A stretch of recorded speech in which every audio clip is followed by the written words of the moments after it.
4. Nós, na verdade, semana passada fizemos essa mesma leitura no capítulo 4. Vamos ficar de pé? Você que está aí em condições com a Bíblia aberta.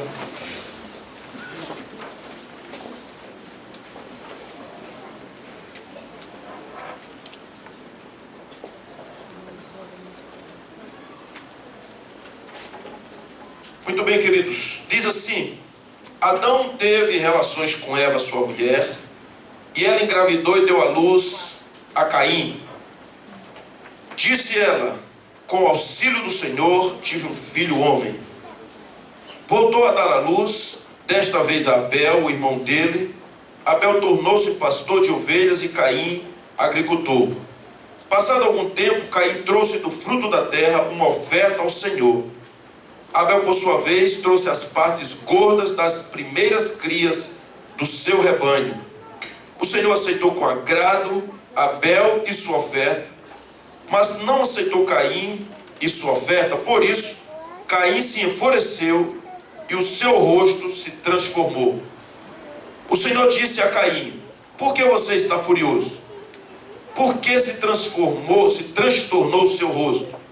Se você fizer o bem, não será aceito, mas se não fizer, saiba que o pecado ameaça a porta, ele deseja conquistá-lo, mas você deve dominá-lo. Disse, porém, Caim a seu irmão Abel: vamos para o campo. Quando estavam lá, Caim atacou seu irmão Abel e o matou. Então o Senhor perguntou a Caim: onde está seu irmão Abel? Respondeu ele: não sei, sou eu o responsável por meu irmão? Disse o Senhor: o que você fez? Escute, da terra o sangue do seu irmão está clamando. Agora amaldiçoado é você pela terra, que abriu a boca para receber da sua mão o sangue do seu irmão. Quando você cultivar a terra, esta não lhe dará mais da sua força. Você será um fugitivo errante pelo mundo. Disse Caim ao Senhor: meu castigo é maior do que posso suportar. Hoje me expulsas dessa terra e terei que me esconder da tua face. Serei um fugitivo errante pelo mundo, e qualquer que me encontrar me matará. Mas o Senhor lhe respondeu: não será assim. Se alguém matar Caim, sofrerá 7 vezes a vingança. E o Senhor colocou em Caim um sinal, para que ninguém que viesse a encontrá-lo matasse. Então Caim afastou-se da presença do Senhor e foi viver na terra de Nod, a leste do Éden. Caim teve relações com sua mulher, e ela engravidou e deu à luz Enoque. Depois Caim fundou uma cidade, a qual deu o nome do seu filho Enoque. A Enoque nasceu Irade, Irade gerou a Meujael, e Meujael a Metusael, e Metusael a Lameque. Até aqui, queridos, oremos.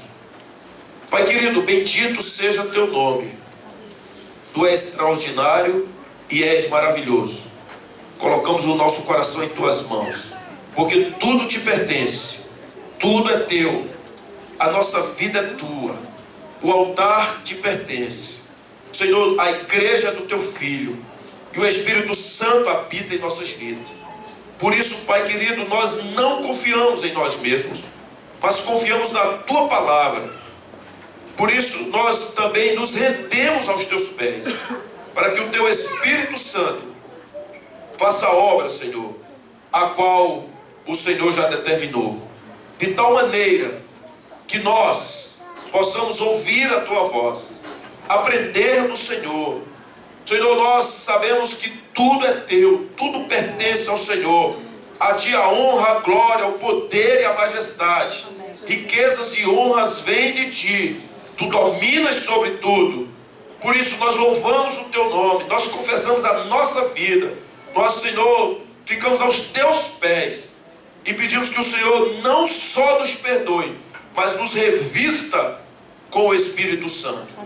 E todos, Pai, sejam enriquecidos, tocados, lavados, enchidos, transformados para a honra e glória do teu nome.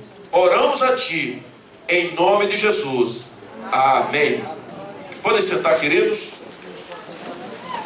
Seja o nome do Senhor glorificado, exaltado sobre todas as coisas.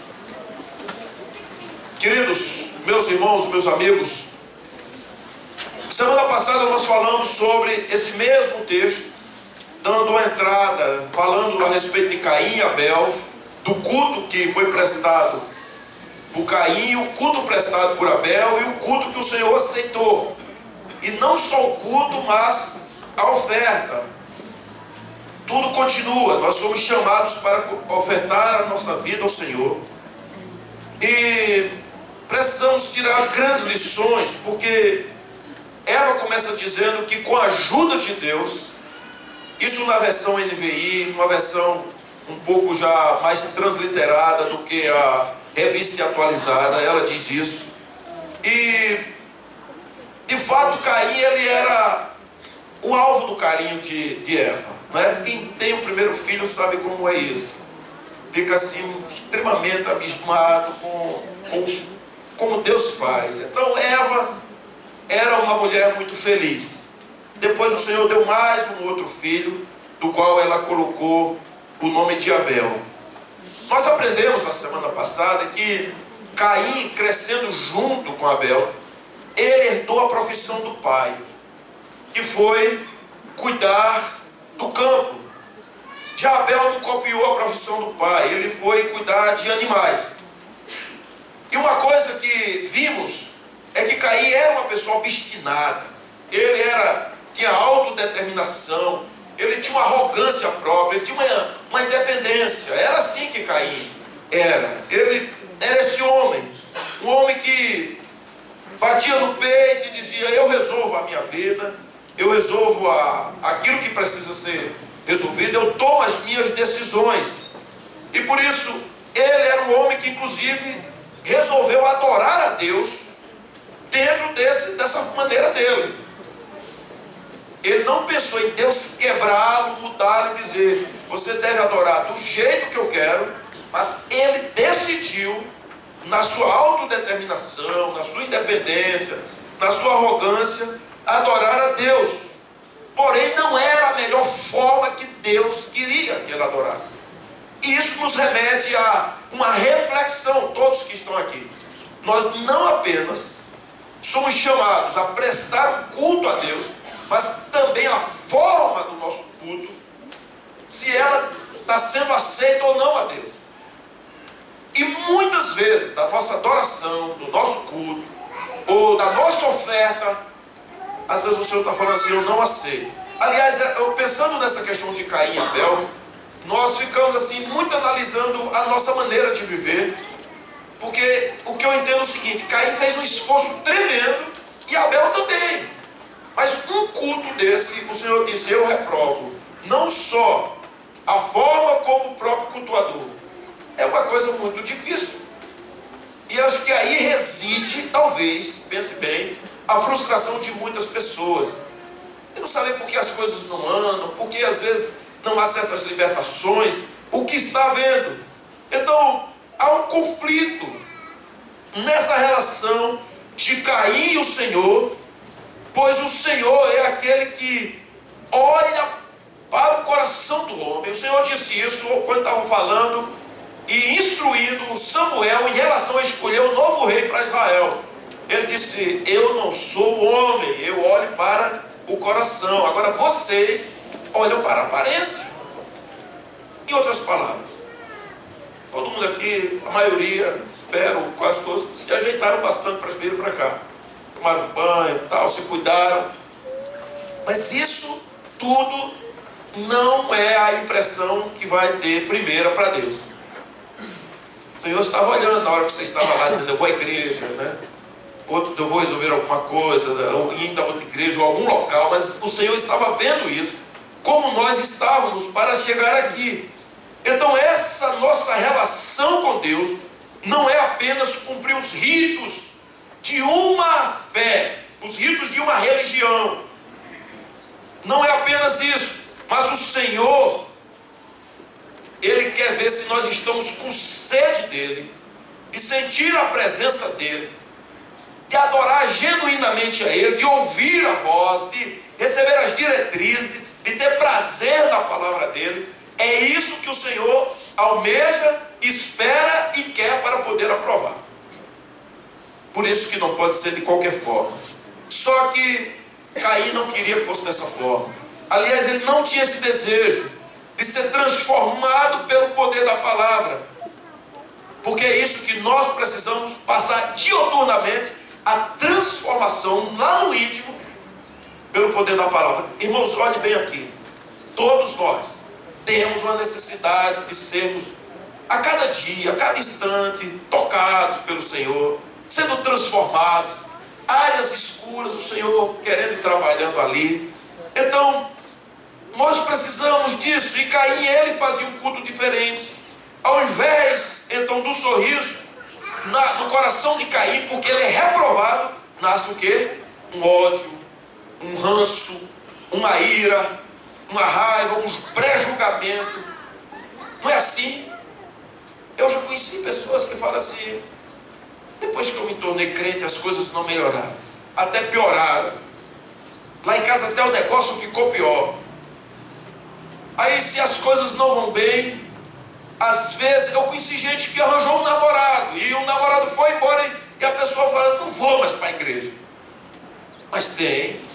Ou uma namorada, ou mesmo um relacionamento. Gente, qual o culto o Senhor quer que nós prestemos a Ele? O culto ao Senhor, Ele está acima ou está acima de toda e qualquer outra situação.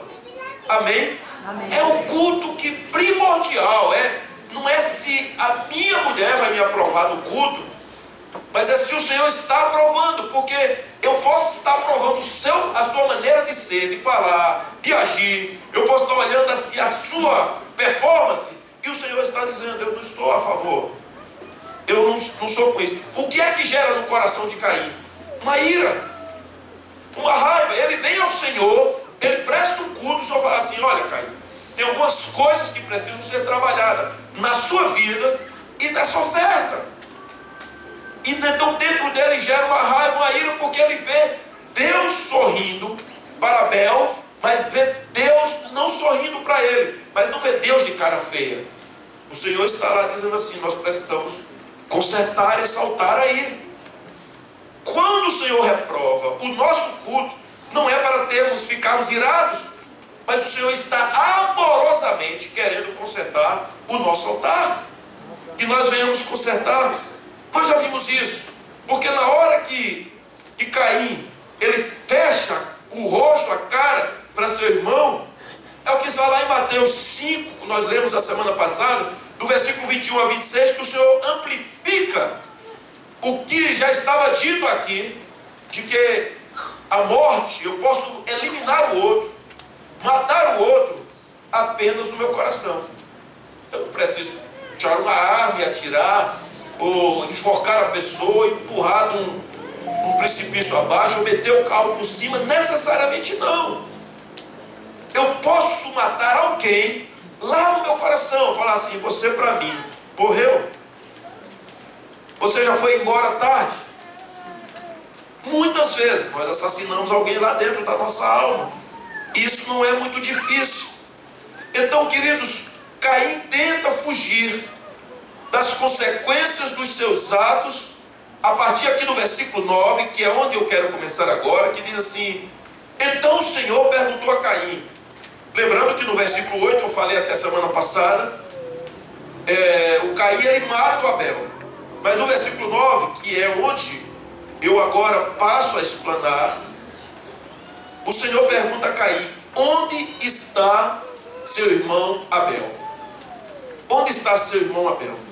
E nessa hora, Caim tenta fugir das consequências dos seus atos, das suas atitudes. Primeiro ele fez. Primeiro ele se irou. Primeiro ele não teve um culto aceito. Ele agora matou o seu irmão. E agora ele tenta fugir. É provável que Caim tenha tentado, não sei. Mas é provável, se fosse hoje, um corpo que teria sido assim assassinado por uma pessoa conhecida, o que é que esse conhecido ia tentar fazer? Ia tentar dar um jeito, né? Talvez cavando um buraco, botando na mala do carro, arrastando para longe, botando fogo, tentando esconder aquilo ali para falar assim, ninguém viu, afinal só estava eu e ele. Então não tinha câmeras aqui, ainda era um tempo bastante rural, não tinha energia.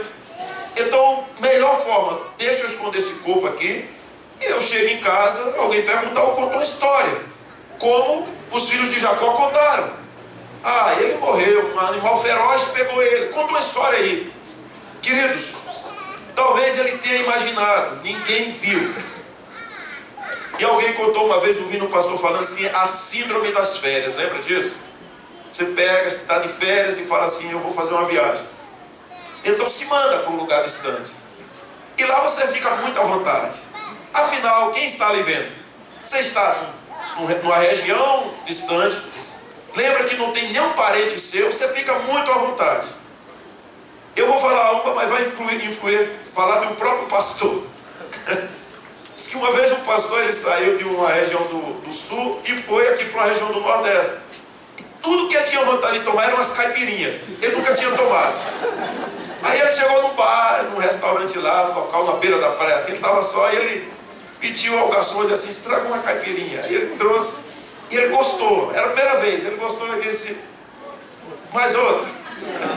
Aí ele tomou umas 3, pediu a conta ao garçom, e disse, garçom, quanto é que eu devo? Aí disse que o garçom, ele tinha ido a São Paulo uma vez, e tinha ido numa igreja. A irmã dele frequentava uma igreja lá. E na igreja era um pastor pregava. Aí ele disse, eu preciso dizer ao senhor que quem é pastor da minha irmã não paga nada.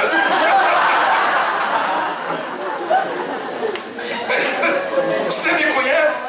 Ele disse, eu tive um mês passado em São Paulo. Encontrei o senhor lá. Irmão, que negócio difícil, né? Então, cuidado com a síndrome das férias, viu, irmão? Não precisa ser pastor, não. Mas Caim nos ensina 3 lições aqui. E nós precisamos aprender muito bem. Algumas delas, eu creio que em toda situação é exatamente isso. Pelo menos 3 pessoas tinham sido testemunhas do crime de Caim. 3 pelo menos. Aqui, 3 situações. Uma era ele mesmo. Era o próprio Caim. Ele foi testemunha do crime que cometeu. E então, quando tem essa pergunta, Caim, onde está Abel? Caim responde, porventura, sou eu tutor do meu irmão? Ou sou protetor do meu irmão? Sou eu que guardo o meu irmão? Essa pergunta é uma pergunta inoportuna. Pelo menos, não a pergunta, mas a resposta mais ainda. Se eu pergunto assim, onde está seu irmão? Irmãos, vamos aqui pensar bem.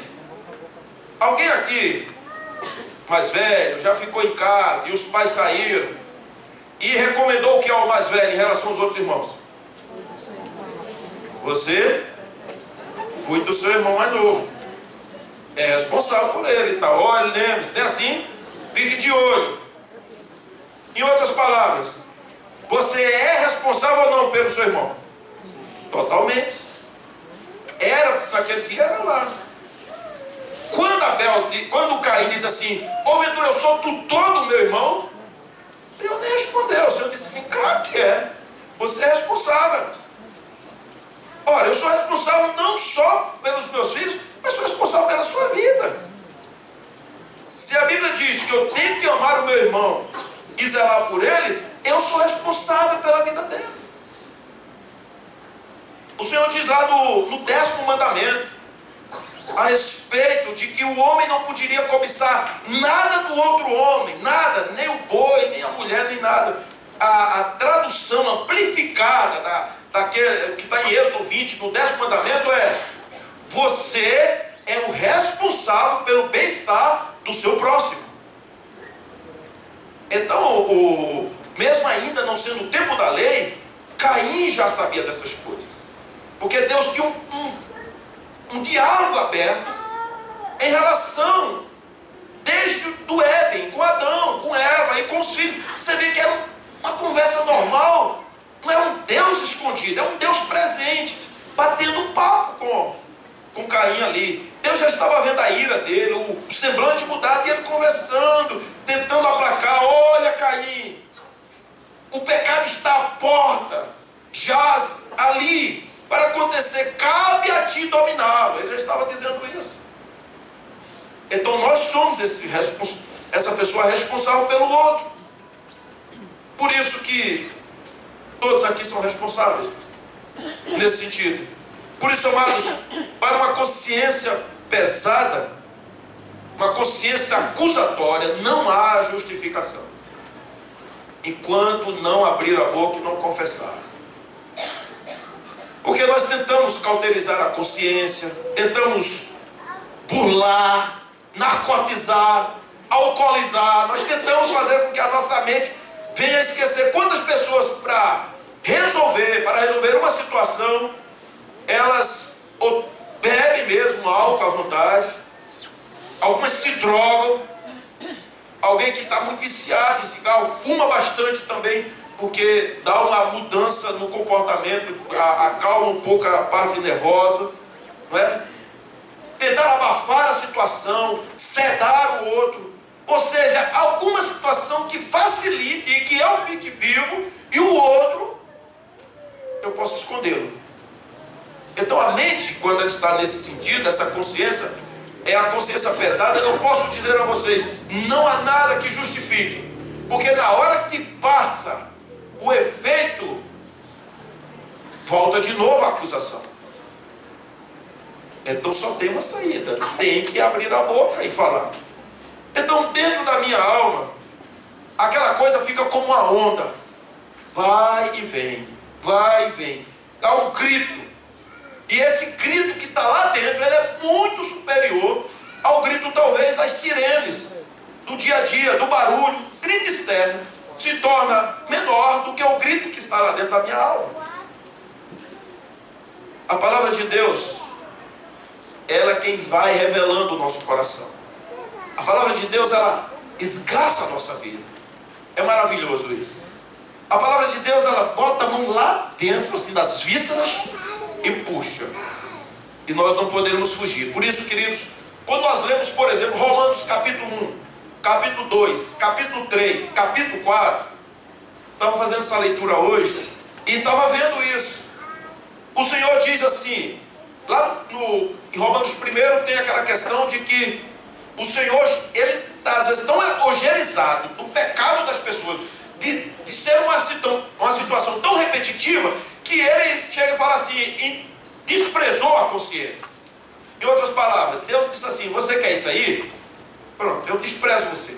Eu não atuo mais na sua mentalidade, eu não toco mais no seu coração, e você agora vai fazer tudo que é perverso. Porque isso vai fazer com que a minha ira aumente e eu trago julgamento sobre você no tempo certo. Capítulo 1 é isso. Quando você lê 2, 3 e 4, ele traz uma conversa sobre a justificação, através da lei e através da graça, o justo viverá pela fé, mas tem uma situação. Ele diz que aqueles que estão sem lei, serão julgados sem lei, serão julgados pela lei da consciência. E os que estão debaixo da lei serão julgados de acordo com a lei. Ainda que nós vivamos debaixo da graça.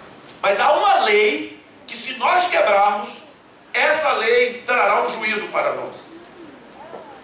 Por isso que nós não poderemos permitir que a nossa mente ande de qualquer jeito. E que quando... É interessante porque não tinha uma lei escrita ainda para Caim, quando o Senhor disse, olha Caim, você está aí raivoso, há um pecado batendo em você, mas cabe a você. Porque há certas nações que não conhecem Bíblia, mas andam teoricamente corretas. Porque a lei da consciência, que está escrita em Romanos, a lei do coração, a lei de que há uma revelação por trás disso tudo, há algo que põe neles um certo medo, um certo terror, um certo cuidado, fala assim, não vou fazer isso. Você pode ir nas tribos mais remotas do mundo, lá tem uma lei. Nunca eles souberam o que é um A, um B, um Z, mas lá tem uma lei. Se existir um estupro, o camarada é julgado. Pense nisso. E eles não conhecem nada, porque a lei da consciência está presente. E essa lei da consciência, ainda que não seja uma lei escrita, foi uma lei colocada por Deus no coração deles. Entende bem? E eles serão julgados por aquela lei. A lei da consciência. Então, queridos, Quem foi que primeiro viu o crime de Caim? Ele. Ele não pode esconder, você não pode esconder o seu erro de você mesmo.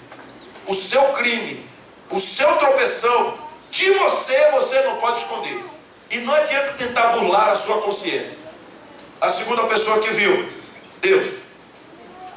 O Senhor era a testemunha do negócio. Ele estava vendo. Então Deus viu o crime. Por isso que diz lá o Salmo 139, quem fugirá da tua presença, Senhor? Ninguém foge. Isso é bom ou ruim? É bom. Significa que o Senhor está o tempo todo olhando para nós.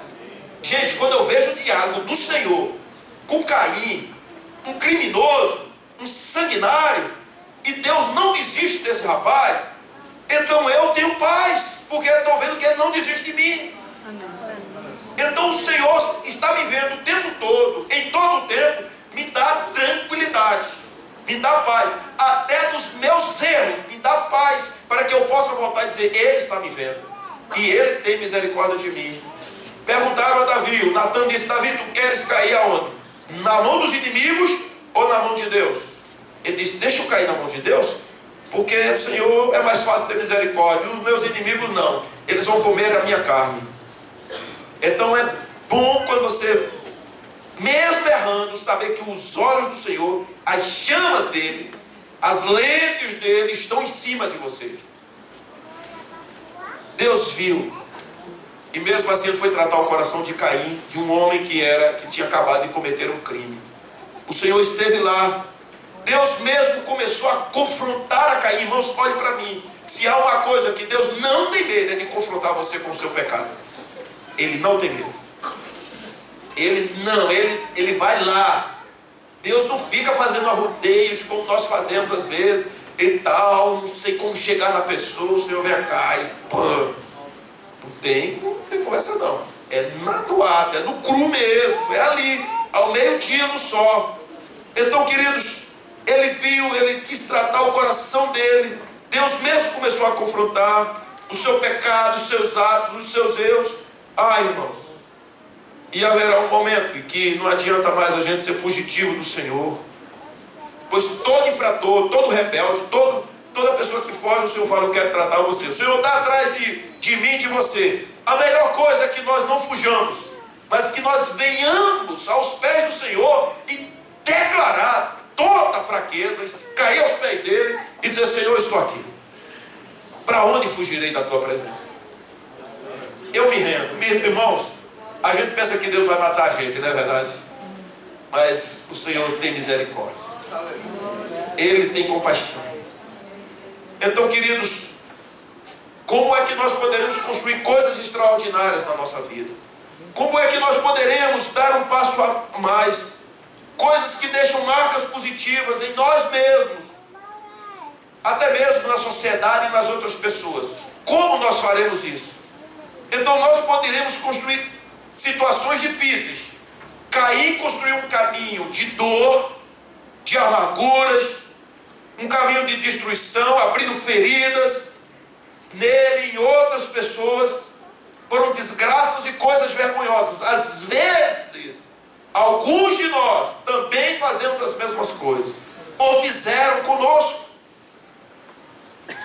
Fomos afetados de tal maneira que feridas se alastraram em nós, ou nós fomos os agressores, ou em algum momento, irmãos, olhem bem, em algum momento, ou nós somos a figura do Caim, ou somos a figura de Abel. Tomara que nós sempre sejamos a figura de Abel, onde ele e o culto dele, a oferta dele, foram aceitas pelo Senhor. Então nós precisamos tratar essas coisas de Caim dentro de nós, essas mazelas. O Senhor estava dizendo, Caim, eu não tenho como te abençoar. Eu não tenho como estender a minha mão sobre você e fazer com que a graça caia sobre você. Eu não posso abençoar porque há pecados na sua vida. Há coisas que, erros cometidos, e você não tem confessado.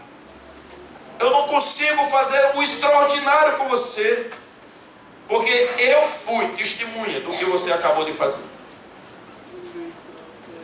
O Senhor é a testemunha na nossa vida. O Senhor quer abençoar a mim e a você. Mas às vezes nós estamos travando a bênção, travando o abrir dos céus.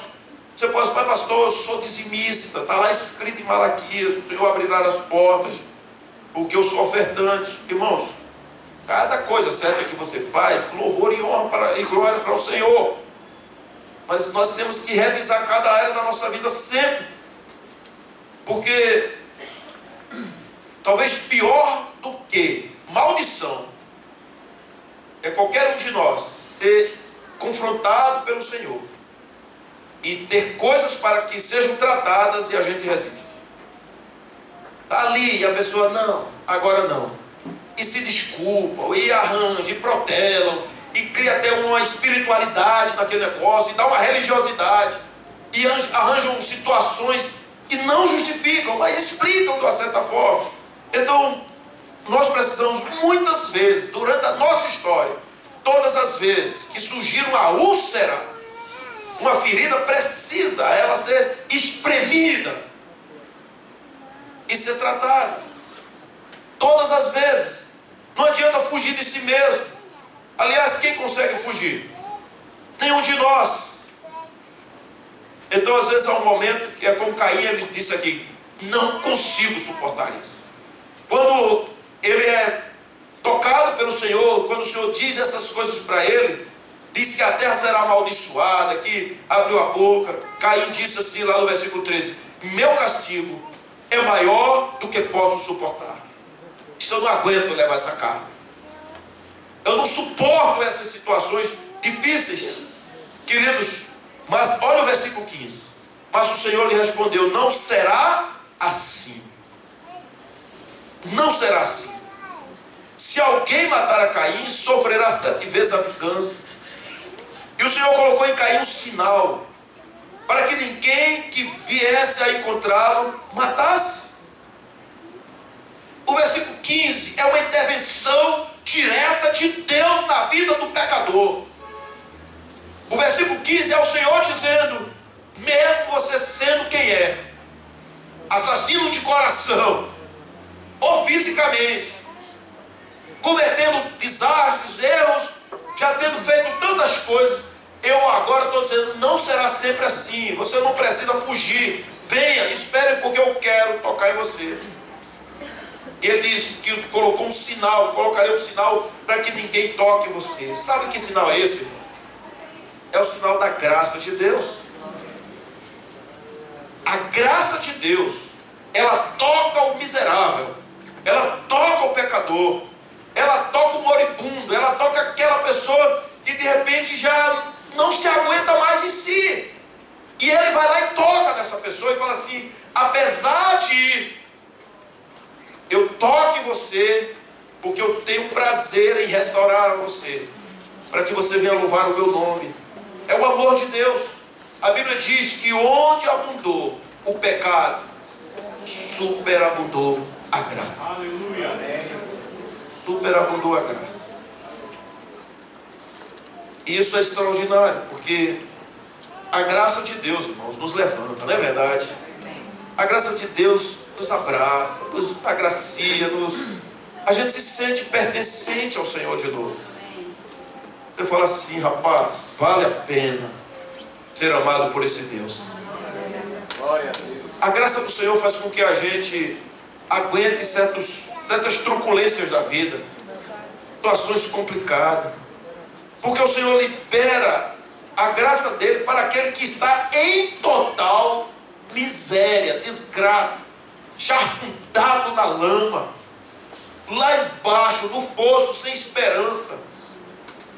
O Senhor vai lá e Ele libera essa graça, esse seu favor, porque a Bíblia diz que o Senhor habita no seu alto monte, mas também com aquele contrito de coração.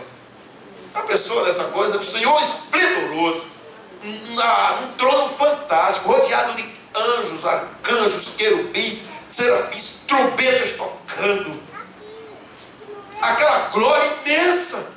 Aí um miserável lá, sabe, todo sujo, com ojeriza de si mesmo, o Senhor desce e fala assim: eu habito com você. Eu quero colocar um sinal da minha graça em você. Meu filho deu a vida por você. Eu quero resgatá-lo. Irmãos, sabe o que esse texto me ensina? É que assim, Deus é muito pessoal. Deus é muito presente. Ele é muito ali com a gente. Então o Senhor sempre estende as mãos e dá a segunda chance. E essa segunda chance, irmãos, às vezes já é a 20ª, 30ª e lá para frente. Chances e mais chances. É assim com a gente. Quantas vezes ele foi lá e puxa, venha para cá. O Senhor, ele dá essas chances, porque o Senhor tem prazer em construir algo novo. Aquilo que nós fizemos que era vergonhoso, aquilo que fizemos que era uma coisa detratável, que era deplorável, aquilo que não tinha graça, o Senhor fala assim: farei tudo novo. Eu arranco seu coração de pedra, dom de carne, tira a sua consciência cauterizada, dou a minha mente a você. É Ele que faz isso. Puxa vida, irmãos. Claro, muita gente falou: esse sinal foi não sei o quê. Não sabemos que sinal físico foi esse que colocou, mas eu entendo que o Senhor queria dizer que a graça dele estava na vida de Caim de uma forma tão impressionante que as pessoas que o encontrassem não tinham força para matá-lo. Mesmo sabendo que ele era um assassino, alguma coisa aconteceu, falou assim: não toca nisso aí, mas não toca. De repente alguém ficou até com medo. Pode ser que ele seja mais rápido e me mate. Alguma coisa tinha. Só que o Senhor disse: ninguém vai tocar em você. Essa é a verdade. Então, eu acho que uma pergunta que fica aqui para nós: o que estamos fazendo com a graça que o Senhor está liberando para nós? O que estamos fazendo com esse poder miraculoso e extraordinário que estamos recebendo dioturnamente, presentes do Senhor, que é a graça inaudita, inexplicável, extraordinária na nossa vida? Irmãos, o que nós estamos fazendo com a graça de Deus? Será que eu estou agarrando? Será que eu estou abraçando para reconstruir a minha vida? Para renovar os dons espirituais? Para sair do caminho tortuoso, da marginalização espiritual e voltar com ousadia ao Senhor? Será que estou fazendo isso? Ou posso continuar a construir meu próprio caminho, fazendo como Caim, e não aproveitar a marca da graça? Irmãos, Caim não aproveitou a marca da graça. O Senhor colocou nele, mas ele não aproveitou. Eu falei que a primeira testemunha foi Caim, a segunda foi Deus, e há uma terceira testemunha aqui: a própria terra, a terra onde ele morava, o local onde ele habitava. A Bíblia diz que um clamor do sangue de Caim, de Abel, subia até Deus. Então, o lugar que nós estamos, que nós habitamos, que nós convivemos, ele também passa a ser afetado pela forma como eu e você vivemos. E isso vale para todo e qualquer lugar onde a planta do nosso pé pisar. Passa a ser afetado. Dentro da casa, um homem que é uma bênção, que é tocado pelo sinal da graça de Deus, e ele aproveita isso, a casa deles começa a se tornar uma bênção. De uma mulher que aproveita o sinal da graça, pode estar, tudo está negro, tudo está complicado, mas ela fala assim: serei a mulher sábia, eu me encherei do Espírito de Deus, eu ouvirei a voz do Senhor, andarei nos desígnios de Deus. E ela começa a ser uma mulher, ela orava 1 minuto, ela ora 10, ela orava 10, passou a orar 1 hora, paga o preço. Ou este homem, ou um jovem, irmãos, se aceitaram o sinal da graça e fizeram um bom uso dele, uma boa aplicação, as coisas andam para frente. Mas se não aproveitar, a desgraça há de vir. Então, pensemos. Eu lembrei de alguns anos atrás que eu tinha um tio lá no interior da Paraíba, e ele era uma pessoa que toda noite ele ia para a cidade que tinha lá e se envolvia com bebedeiras e prostitutas, todas as noites. Ele nunca casou. E quando ele estava nessa situação, ele também era, especialmente sob o efeito do álcool, ele era uma pessoa valente. Até Até que arranjou algumas encrencas e um dia ele foi assassinado na volta para casa. Ele morreu. Mas aquela região onde eu já morei, alguns anos atrás, saímos, mas ainda quem estava lá da minha família se mandou com medo. Porque aquela terra, ela então ficou a marca do sangue ali, naquela área. Então o terror acontecia. Não é assim em todo lugar. Quando vem a desgraça, quando daquilo que nós plantamos, daquilo que nós afetamos, o nosso pecado, irmãos, ele traz consequências terríveis na nossa área. Seja uma família que seja abusada, ter um filho que tem um abuso sexual, um bullying, uma coisa, uma escola, um acidente, uma morte, uma perda, afeta a família, afeta a sociedade.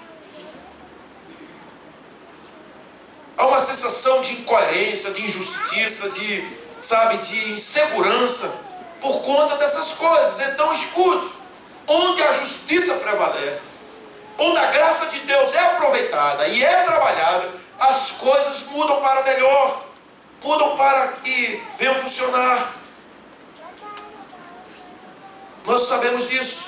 Então o Senhor, Ele quando coloca as marcas da sua graça em nós, o Senhor está dando oportunidades para que nós possamos avançar mais além.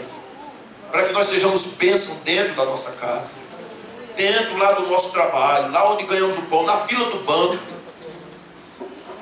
lá quando vai fazer um favor, quando está viajando, quando está no meio da família, essa pessoa é afetada pela graça. E a graça do Senhor, quando ela superabunda no local onde antes havia terrores, mortes, pecados, quando ela está presente, aquela área é muito irrigada com o sangue de Cristo, com a misericórdia, há uma vascularização de vida naquele lugar. É diferente.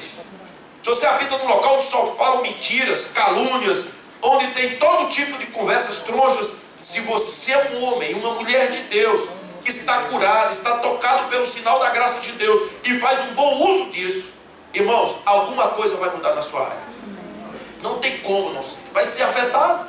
Lá na faculdade, os nossos jovens, sejam ensinando ou aprendendo dentro da escola, no meio das rodinhas, se a graça do Senhor, se você está fazendo um uso dela, está passando um momento de maturidade, aproveitando essa oportunidade, o Senhor muda profundamente. Por isso, a graça de Deus e a misericórdia se revelaram na vida de Caim, mas Caim desprezou. O Senhor deu uma segunda chance a ele, e o Senhor queria mostrar isso, porque o objetivo de Deus era que ele reconstruísse a sua vida através de um arrependimento. Não há como Deus fazer uma obra em mim e em você, se não existir o princípio da história, que é o arrependimento. O arrependimento é o princípio, o abandono da atitude do pecado, o renovo, entrar na casa do oleiro, o barro ser esmagado de novo, e o Senhor de novo fazer um novo vaso. Se isso não acontecer, irmãos, nada adianta. Precisamos então aprender a tributar ao Senhor Deus pela graça dele derramada sobre nós, aproveitando as chances que ele nos concede enquanto estamos caminhando nesse mundo. Sim, é como tem aquela músicazinha, quero voltar ao início de tudo. Às vezes precisamos sempre fazer uma revisão. Caim, ele provou que não dava certo a repetição dos erros. O Senhor falando para ele das mesmas coisinhas. Irmãos, quem fica voltando aos mesmos erros é uma desgraça. Quem fica repetindo a mesma coisa, a coisa trava, não anda. E Caim, ele precisava reafirmar a vida, valores, mas Caim resolveu andar por impulsos. Como é perigoso, e como eu encontro tantos irmãos andando por impulso. Estou sentindo, aí toma atitude. Não estou afim, aí não vem. Se acomoda com certas coisas. Ah, isso tem que... Fulano não muda, pastor. Já tentei. Estou cansado. Irmãos, Deus não cansou de você. Ele não cansou. Ele continua com a mão estendida. Ele não se cansou. Mas Caim, ele precisava reafirmar esses valores, mas andava por impulso. E a coisa mais perigosa numa pessoa é quem anda por impulsos, por sentimentos. Escute o que eu vou lhe dizer aqui. Há irmãos que têm orado muito, jejuado, buscado a face do Senhor. Mas na hora da decisão, ele toma a decisão. Na hora do projeto, ele apresenta o projeto dele. Na hora de dar o passo final, ele toma e diz: é comigo. Senhor, eu já orei, eu já jejuei, eu já me separei para isso, agora a decisão é minha. Entende, irmãos? Qual era o crime de Caim antes? Nenhum. Ele estava certinho, era um agricultor, estava com o pai. Ainda era um jovem solteiro, estava caminhando, pensando em casar e tal. Vivia com seu irmão. E ele agora, ele faz uma atrocidade. Deus aparece a ele, conversa com ele, tenta demovê-lo da ideia de ir além. Ele já tinha cometido, Deus não desiste, e ele continuou. Ele continua vivendo a mesma coisa que está lá no início. Sua autossuficiência, sua autodeterminação, sua presunção, ele não mudou, porque nós temos muitas vezes uma dificuldade incrível de ser tratado o nosso caráter, a cerviz endurecida, de dizer assim: peraí, calma, espera. Eu já cometi as bobagens da vida, agora eu posso esperar um pouco mais. Há irmãos que não podem esperar 1 ano, 2 anos, 3 anos. Um velhinho chamado Abraão, aos 75 anos, ele é chamado aos 100. Irmãos, não pense que Abraão com 100 anos tinha vigor, não, porque a Bíblia diz que ele não tinha. O útero de Sara era envelhecido. E o Senhor diz: o que eu prometi eu vou cumprir. Mas nós muitas vezes não queremos esperar o cumprimento da palavra de Deus, porque Deus está demorando para nós.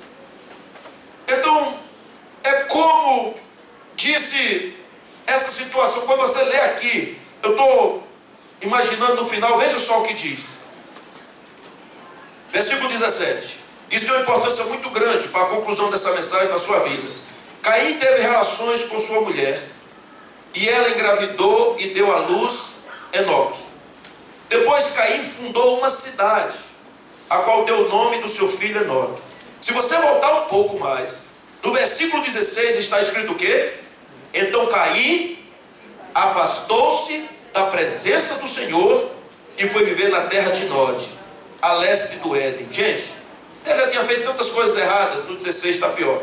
Deus toca nele, dá a marca da graça, diz: você não será morto. E no versículo 16 a Bíblia diz que Caim afastou-se da presença da terra, do Senhor, foi habitar ali em Nod, casou, teve filhos, teve um nome, batizou o nome da cidade, o nome que era o nome do seu filho. E aqui eu posso avançar um pouco mais, porque isso me parece a nossa sociedade. Esse homem, ele vai e cria uma cidade, onde o princípio deveria ser, para mim e para você, o amor, a solidariedade, a fé, a paz, a justiça, que é aquilo que deveria reinar na minha vida e na sua, dentro da nossa casa e onde quer que colocássemos os nossos pés. Mas aqui o Caim tinha um negócio no coração dele. Tinha que reinar a lei do mais forte diante dos outros, a lei da quase onipotência, de um homem que podia fazer as coisas. Então ele precisava de quê? De ciência, de tecnologia, de artes, coisas que dessem um foco naquela civilização. Ele não convida Deus para participar com ele, ele se retira da presença de Deus. Ele agora faz família e constrói uma cidade. Caim queria o quê? Permanecer no topo. Não aceitou o culto que Deus reprovou, mas ele também não baixou a crista. Continuou dizendo: eu preciso ser uma evidência, eu preciso ficar por cima. Então, como é que é isso? Dessa descendência nasce uma cidade, nasce uma urbanização para preencher o vazio de Caim, aquele que foi reprovado e agora preenche a sua vida com pessoas, com valores, com outras atrações, talvez com aparências, esperando um dia ser reconhecido diante da sociedade, aplaudido, dizendo: este homem, ele fundou uma cidade. Vamos botar uma placa na entrada da cidade, cidade fundada por Caim. Talvez ele tenha sido o governador, porque a cidade foi ele que fez. O prefeito. Ele era o tudo lá.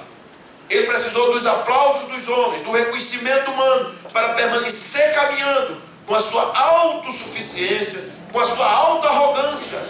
Entende bem? Às vezes não aprendemos com os erros. Às vezes caminhamos, mas não aprendemos. A gente continua na lida. Ah, que é isso? Nós vimos essas semanas 2 homens de referência nacional caírem lá no Rio de Janeiro.